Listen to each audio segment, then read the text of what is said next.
So one of the last things that I really want to go over in this class is this idea of vapor pressure and solubilities and how they're impacting each other. So one of the big things that when we look at contaminants that go inside of the ground, uh, especially if they're a VOC, they might volatilize. And so when they do volatilize, they can get into people's basements. It can get into the vadose zone. And so we're going to really kind of talk a little bit more about how we do that and some of the implications that has for detection of the compound. Really, in groundwater, viscosity is not that important. I think I mentioned to you before, like TC has got a lower viscosity than water.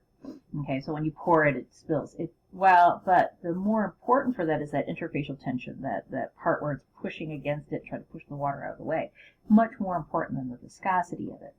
But one of the things so those things are important, but this idea of vapor density and vapor pressure is really important.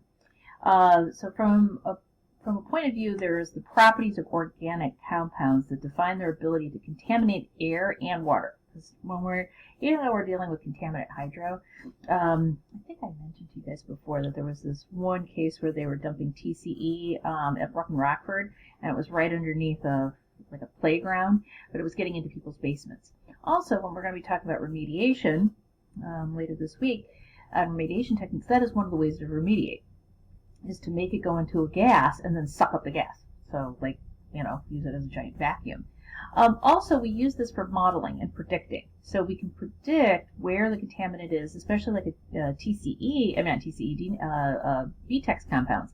BTEX compounds are found at the top of the water table, right? And so if you have a pure phase compound sitting there, it's going to volatilize out. And so how much of it solubilizes versus how much gets into the gas phase, all these things. And then the other part that's really important about this too is the idea that when you have mixed compounds, rarely in the environmental issues is there just one compound. It's not just benzene was dumped into an area or just TCE.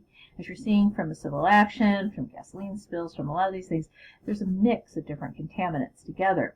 And so these interplays between these contaminants partitioning into these different phases is very important. The solubility to a large extent controls the partitioning of the contaminants from the water phase to the solid phase, the geologic material that it comes in contact. So what we're going to do is look at single component organic phases. We're going to look at multi-component because they impact each other, and so we'll talk a little bit more about those. And then vaporization and dissolution of chemicals into the air and how they flow. So let's first start off with vapor pressure. So vapor pressure is the pure organic liquid or solid into a pre-evacuated container. So like here, if we take our liquid, we have our vapor here, we have a partial pressure of the vapor pressure at a particular temperature. So these are usually done at a specific temperature. This will volatilize and it'll cause a vapor to come in here and it'll cause a partial pressure. So the vapor pressure varies with temperature among chemicals. So different chemicals have different ones.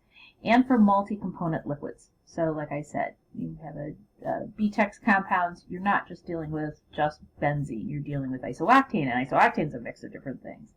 So here's an example for this is single component. We're going to talk about what happens with Raoult's law with multi-component, but with single component liquids.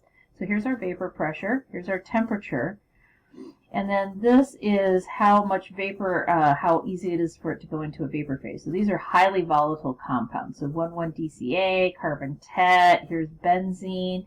So as we increase the temperature, we're increasing the vapor pressure. We're increasing how much it volatilizes into there. And as we increase the vapor pressure of an organic, if it's always vapor pressure of organic compounds are less than 1. They don't volatilize really down here. So we're looking at things, and as they volatilize, they become very highly volatile. So we can look at the vapor pressure into there, and this is very predictable into that phase. So how do we expect vapor pressure concentration? So the concentration of the vapor equals N over V. N is the number of molecules in the vapor in moles. And V is the volume of the vapor phase in liters. So a lot of times what we'll do is we'll also look at it this way is like the vapor pressure of a chemical. So we will look at that vapor pressure. And if you look at vapor pressures,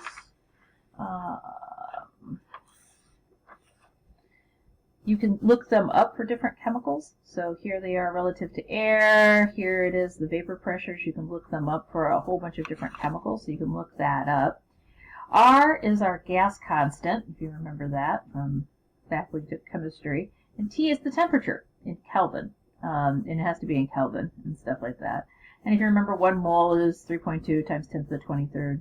So that's Avogadro's number. So what's an example of this? So let's say we have benzene. And so the atmospheric, the P here, is the vapor pressure of the chemical in atmospheres. So at 20 degrees C, 0.1 atmospheres. So the concentration of the vapor is 0.004 moles per liter. Since the molecular weight of benzene is 78 grams per mole, we can then get the concentration of the vapor to be 0.33 grams per liter and in there. And so what we end up with is how many grams, if this is a pure phase and going into a vapor phase, this is how many grams of it will be per liter of the air in there. And then here's TCE. So we know what the vapor pressure is, so we can figure out moles. The molecular weight of TCE is 131.5. So we can say the concentration of the vapor is approximately 0.3 grams per liter. One way that I have used this is when we're doing concentrations of chemicals inside of water. What we'll do is we'll take what's called an EPA vial or a VOA. It stands for volatile organic carbon, but a VOA analysis. I'll get you a picture. Oh, hold on a second. Let me find you a picture. So what I've used this principles for is with these VOAs and detection of the compounds in water. So I'll use what these things are called VOAs, or they're 40 milliliter EPA vials also. That's called VOAs. And what you'll do is you'll put water into them, and then the volatile organic compounds will volatilize into the headspace up above, and then these have got a septa on it. And then you can take the syringe, put it into the septa, get the concentration of the gas, and put the gas into a GC, because you can't put a liquid, you can't put the water into the GC, but you can put the gas above it. And based upon what I was just talking about, and we'll talk about Raoult's law here in a second, then you can determine what you found in the gas phase you can find in the water phase. So VOAs are used for that type of concentration, and this is one of the important reasons for understanding vapor pressure. This is just one example. So what I was talking about before was, well, what happens if you have a single compound? You have benzene, you have TC. But like I said, that's not what really happens. So what happens with the vapor pressure over a multi-component liquid? So say you have fuels, which is gasoline, kerosene, mixed solvents, fuel. So the vapor pressure of a component in such mixtures is lower than for the pure one. And so this is where we use Raoult's law to look at this.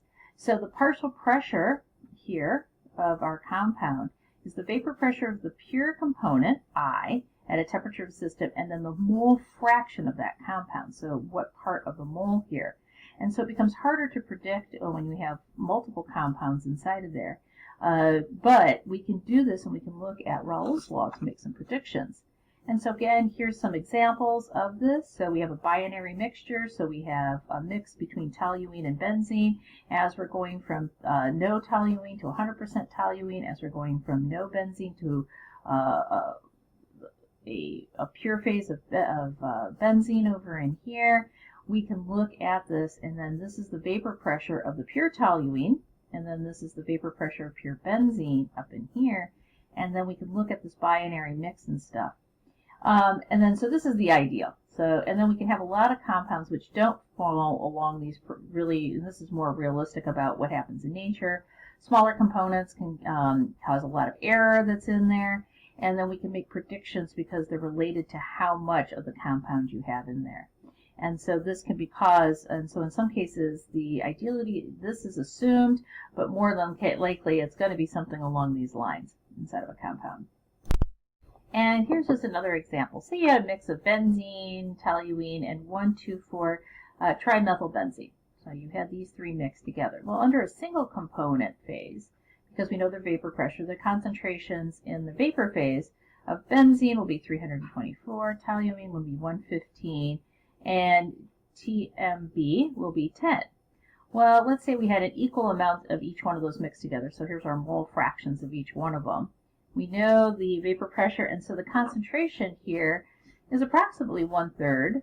This is a not less than 1/3, and then this is a 1/3. And so you can see how they change their concentrations based upon how much of the fraction that's inside of there is in the system.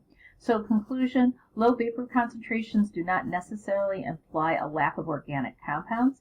You can still have them in there. So what it could mean is that, like, say you don't have a lot of compounds in there, there could be a lot of pure phase there. It's just that they may only be showing up into the vapor at a very low concentration, and you may say, oh, well, I don't have a lot there, but there could actually be a lot there. And so soil venting will be slowed if multi-components are liquid. And so soil venting, I'll talk a little bit more about that when I get to the remediation section. And so when we're trying to remediate these compounds, we can put gas into there, I can blow air into it, and we can vent them. And so it may be a lot lower if the concentrations are when we have mixed compounds. I was talking about was the vapor phase, but we can also use Raoult's law for solubility. So when we talk about solubility of compounds, there are different ways we can look at soluble compounds and stuff like that. You know, there's completely miscible organic compounds. You know, these are examples like ethanol, methanol, you know, they completely are into there. There's partially miscible organic solvents. These are compounds that can get into there. They're partially miscible. And then there's hydrophobic ones, which are, there's low hydrophobic organic compounds. They have relatively low solubility in water. But like things like TCE have really high solubility compared to the MCl for that compound. And so while it's doesn't really solubilize into water, it really is soluble compared to the MCl. So when we're talking about this, and solubility is really by the compound, so each compound has its own solubility, but it's really impacted by temperature. So the temperature of the groundwater, the temperature of the system really impacts it. There's effects on pH. There's really no effect on pH. There's some that, especially if they've got, it's rare, so we don't really usually look at pH. And then solubility in seawater is about 70 to 80% of distilled water. So, you know, if we have a saltwater solution, if we're like in a coastal community or something like that, that will impact it, the solubility of compounds. And so when we look at solubility, the other thing is that a lot of these things are all done with single compounds. Again, we could use Raoult's law to look at solubility of multi-components, which is very typical with inside of our groundwater system. So aqueous concentrations are lower because of the combined solubility. If a component do not affect each other in the solution, is considered ideal. So the form of Raoult's law here is the solubility of the pure component at a temperature, and then the mole fraction. Again, it's the same idea that when we have the mole fraction, we can have ideal for Raoult's law. A lot of times they're not exactly pure onto there, but there's some deviations of Raoult's law to be used in this case. So we use Raoult's law if we look at multi-component things to find out how soluble compounds are inside of an environment. And so this can just help us predict under certain conditions if we have mixed and why maybe we have a lower concentration than we thought we did. It could be that there is some sort of other compound in there. Maybe we're looking at benzene and we're like, wow, it's really low. Then when we look at the whole GC, we can say, oh my gosh, everything is inside of there, and so it may lower it.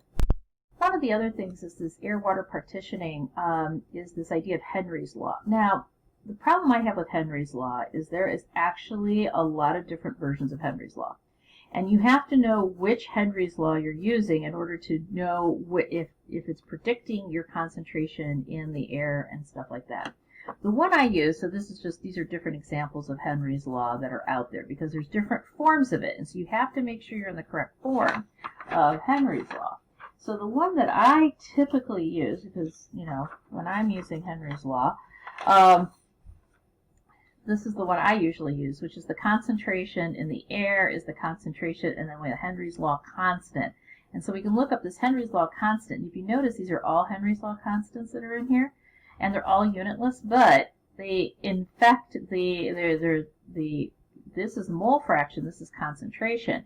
And so you have to make sure that when you're looking up a Henry's Law concentration, so the concentration of the water equals concentration in the air by some sort of factor, that this is impacting this, that the mole fraction versus the concentration, these are very different inside of there. And so make sure you're using the correct one for what you're doing.